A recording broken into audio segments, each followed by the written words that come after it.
Hola, bienvenidos a este análisis histórico.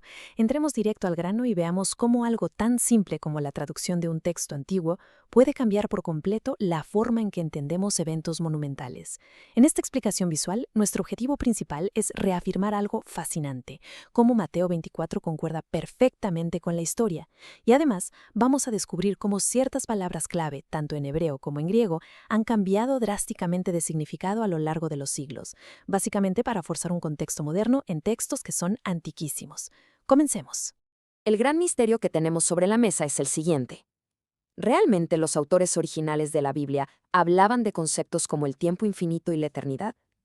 ¿O será que el lenguaje, al evolucionar, nos ha empujado a forzar un contexto teológico moderno en profecías que en realidad eran puramente históricas?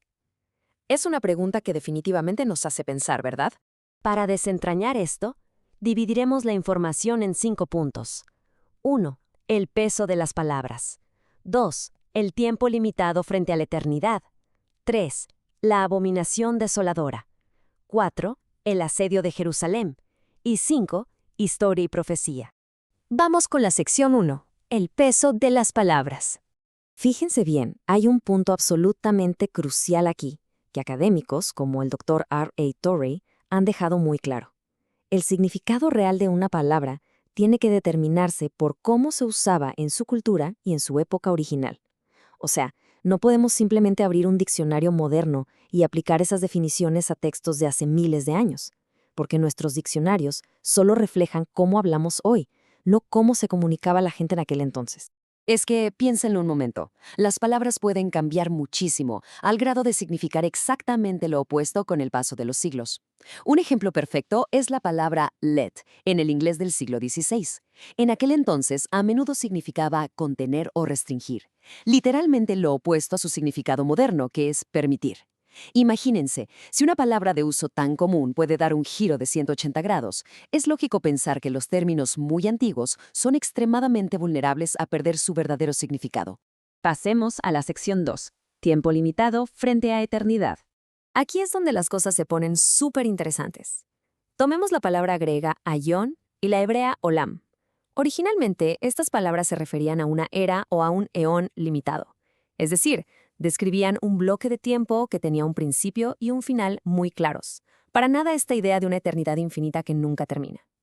Aunque muchas traducciones modernas insisten en asimilar estos términos a la palabra eternidad, los textos de la época nos demuestran que el uso antiguo y original siempre apuntaba a periodos de tiempo definidos. Y cuando ponemos estas dos ideas frente a frente, nos topamos con un problema gigante. Al tratar de encajar a la fuerza nuestra idea moderna de eternidad en estos textos, terminamos con unas contradicciones lógicas tremendas. Por ejemplo, si leen algunas traducciones modernas de Tito, capítulo 1, verso 2, se van a encontrar con la frase «antes de los tiempos eternos». Un momento, ¿cómo puede haber un antes de una eternidad que, por definición, no tiene principio? No tiene sentido. La explicación es sencilla. El original hablaba de eras antiguas, de tiempos muy largos, pero no de una eternidad sin fin. Bueno, y esto no es solo una teoría.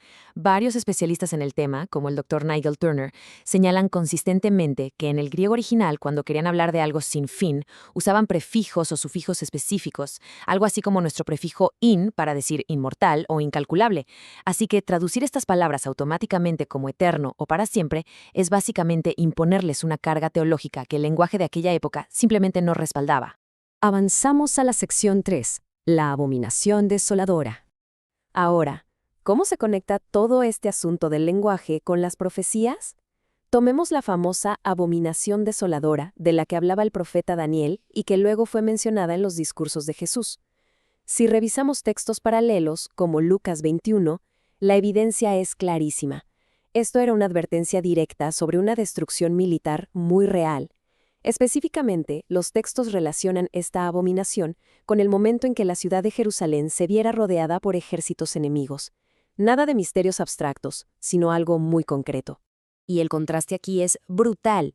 Hoy en día es súper común escuchar interpretaciones contemporáneas que apuntan a un futuro príncipe o a un anticristo rompiendo un pacto en el fin de los tiempos. Pero fíjense en esto. Cuando dejamos de forzar estas palabras con esa idea de un tiempo futuro interminable, la historia nos da la respuesta. La exégesis histórica señala directamente a un evento ya ocurrido, la inminente destrucción liderada por el general romano Tito Vespasiano en el año 70. Ese es el cumplimiento exacto. Lo cual nos lleva directo a la sección 4, el asedio de Jerusalén. Esta línea de tiempo es fascinante porque encaja como un rompecabezas con el cumplimiento histórico. Nos muestra el asedio brutal paso a paso. Empezamos en abril del año 70, cuando las tropas romanas sitian la ciudad. Luego saltamos a julio, con la captura de un punto súper estratégico, la fortaleza Antonia. Y finalmente llegamos a agosto, culminando con la tragedia absoluta, el incendio y la destrucción total del templo judío. La precisión cronológica de los eventos es simplemente impecable. Claro, hay que entender que esto no pasó de la noche a la mañana. El clima geopolítico ya estaba a punto de ebullición muchísimo antes del año 70. Acontecimientos históricos previos echaron mucha leña al fuego. Por ejemplo, cuando el general romano Pompeyo entró por la fuerza al lugar santísimo. Eso fue una ofensa gravísima a las tradiciones locales que, como era de esperarse, alimentó un resentimiento tremendo y sembró las semillas de la rebelión que provocaría el catastrófico asedio romano décadas después. Y para poner las cosas en perspectiva, la magnitud de este conflicto fue aterradora. Estamos hablando de unos 60.000 soldados romanos desplegados. ¡60.000! Todo bajo el mando de Vespasiano y su hijo Tito. Fue un asedio asfixiante que duró 7 meses enteros.